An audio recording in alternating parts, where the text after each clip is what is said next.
Can I share something with you? I think this is not something I was prepared for. I think I thought that if I healed enough, if I did enough work on myself, if I learned enough about spirituality and nervous systems and boundaries and all of the things,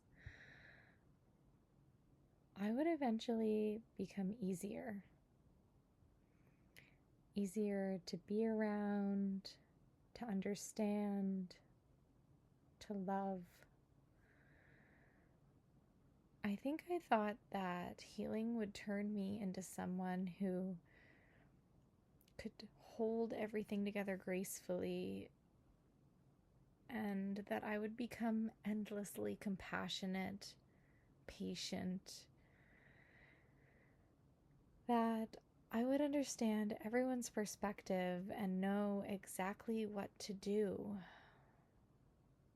And in some ways, I think I have become softer, but in other ways, I have become much less willing to leave myself behind. This is Spirit and Scrutiny podcast, where we explore the sacred with open hearts and discerning minds. I am your host, Flower. I've been thinking a lot lately about the versions of us that people get attached to. I don't necessarily mean the fake versions. I actually think that is what makes this kind of hard. I think those versions were real. The version of you that is easygoing, the version of you that doesn't ask for much, the version of you that is always understanding, the version of you that says, no, it's okay, when it sure the heck is not.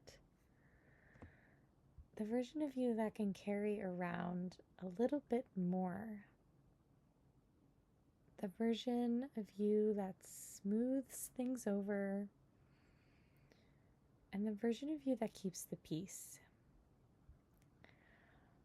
I don't believe that those versions are fake. I believe they helped us survive. I believed they help us belong. I believe they helped us be loved. I believe they helped us stay connected to the people we needed when we needed them. And eventually, if you wear those versions long enough, you start to believe that that is just who you are. I'm just really easygoing. I'm just really understanding. I don't need much. And maybe those things are true.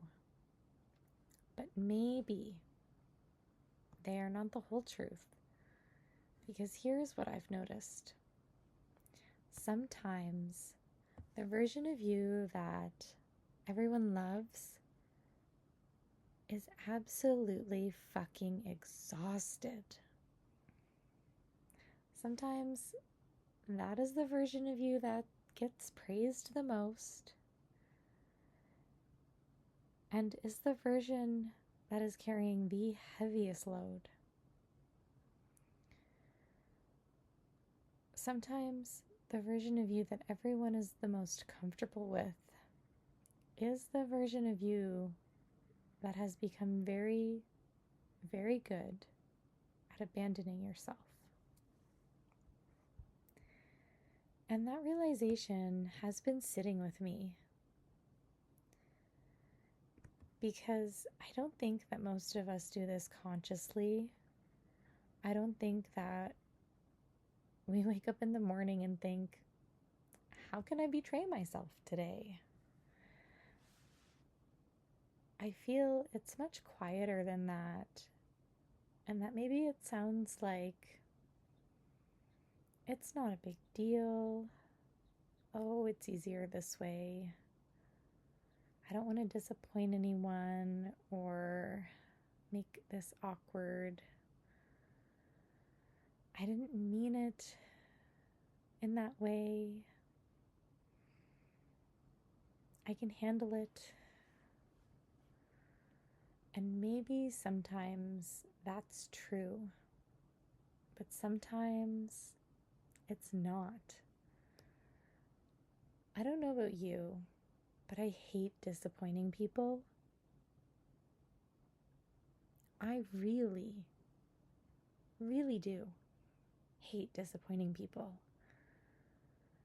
It makes me sad when I do. I want people to understand my heart. It's quite big. I want people to know that I had good intentions, because I always truly do. And I want them to know that I'm not trying to hurt them. I believe in no harm.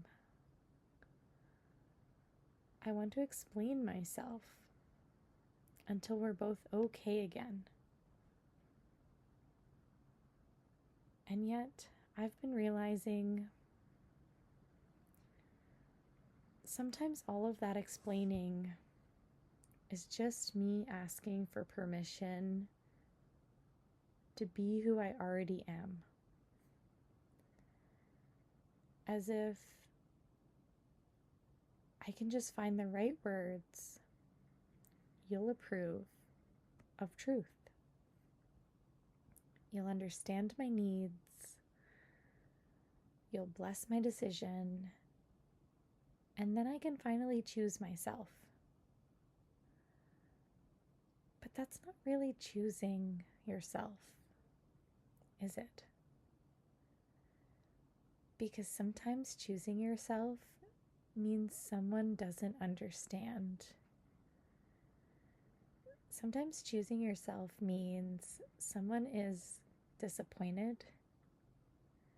Sometimes choosing yourself means that someone tells a story about you to someone else that is not true. And this is the part I don't think we talk about enough. Healing does not just change your relationship with yourself, it changes your relationship with other people too.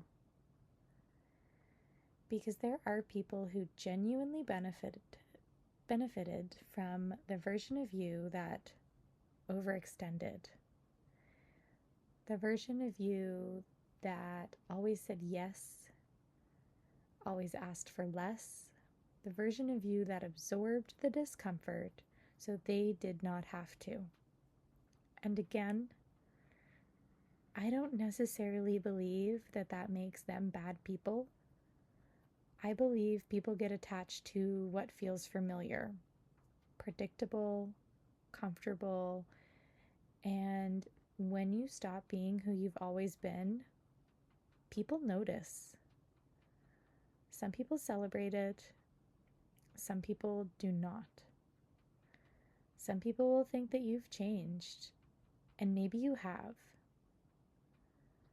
But I wonder if sometimes it's less about changing and more about finally stopping the performance.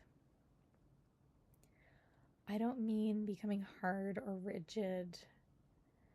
I don't mean walking around saying, this is who I am, take it or leave it. I mean becoming honest. Honest enough to admit when something doesn't work for you anymore.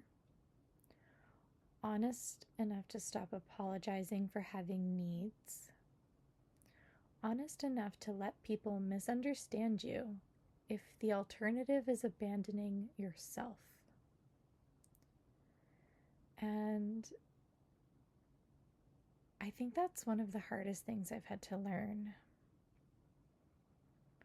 That I can survive being misunderstood. I can survive disappointing someone. I can survive not being everyone's cuppa. But what I struggle to survive is betraying myself over and over and over again just to avoid those things. Because eventually that catches up with you. You wake up and you realize that you have spent so much energy managing everyone else's experience of you that you have lost touch with your own experience. And maybe that is the invitation here. Not to become fearless, not to stop caring, not to stop being kind, certainly not that, but to include yourself in the equation, to ask, what do I really think? What do I really need? What is really true for me now? Even if the answers aren't convenient, even if they disappoint someone, even if they change the shape of your relationships, take a breath with me. Breathe in slowly through your nose. Exhale gently. Maybe there is a version of you that people have come to expect. A version that has carried a lot. A version that has worked very hard to keep everyone comfortable. Thank that version. They got you here. They protected you. They did the best with what they knew how to do. But maybe they do not have to carry everything anymore. Maybe you don't have to earn your belonging by disappearing. Maybe you don't have to trade truth for approval. And maybe becoming yourself is not about becoming someone new at all. Maybe it is about coming home to the parts of you that were there before you learned who everyone else needed you to be.